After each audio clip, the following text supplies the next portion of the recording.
Praise the Lord. ஒரே ஒரு வசனத்தை கூட காண்பித்து கொடுக்கிறேன். மீகா 7வது அதிகாரம் 15வது வசனம். உன்னை அதிசயங்களை காண பண்ணுவேன். இன்னைக்கு ஆண்டவர் நம்மளை பார்த்து சொல்றாருங்க, மகனே மகளே, உங்களை அதிசயமான காரியங்களை பார்க்க வைக்க போறேன்னு சொல்லி ஏசப்பா இன்னைக்கு நம்மளை பார்த்து சொல்றாரு.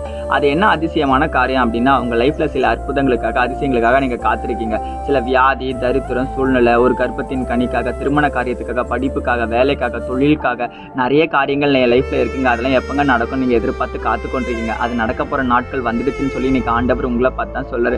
எப்ப தெரியுமா வந்துடுச்சு? நீங்க அந்த காரியத்துக்கு முயற்சி எடுக்கும் போது. சில நேரங்கள்ல பாத்தீங்கன்னா நம்ம என்ன பண்றோம் தெரியுமா, ஏசப்பாவே நமக்கு உதவி செய்யணும், ஏசப்பாவே நமக்கு ஆஃபர் லெட்டர் கொடுக்கணும் நம்ம ஆசைப்படுறோம். ஆனா ஏசப்பா நமக்கு வழியை மட்டும் தான் காமிப்பாரு, நம்ம தாங்க போனோம். இன்னைக்கு ஏசப்பா உங்களுக்கு வழி காமிப்பாரு. மகனே மகளே, நீ இந்த காரியத்தை முயற்சி எடு, இந்த காரியத்தை நீ பண்ணு, இந்த ஹாஸ்பிட்டல் போ, இந்த விஷயத்தை நீ பண்ணு, கண்டிப்பா அது உனக்கு நடக்க போகுது. நீ கவலைப்படாத, நீ சோர்ந்து போகாத, நீ விசுவாசத்தோட இரு. அதிசயமான காரியங்கள் உங்க வாழ்க்கையில் நடக்க போகுதுன்னு சொல்லி இன்னைக்கு ஏசப்பா உங்களுக்கு வாக்குறாருங்க. ரூத்ன்ற மகளுடைய வாழ்க்கை தரித்திரமா தாங்க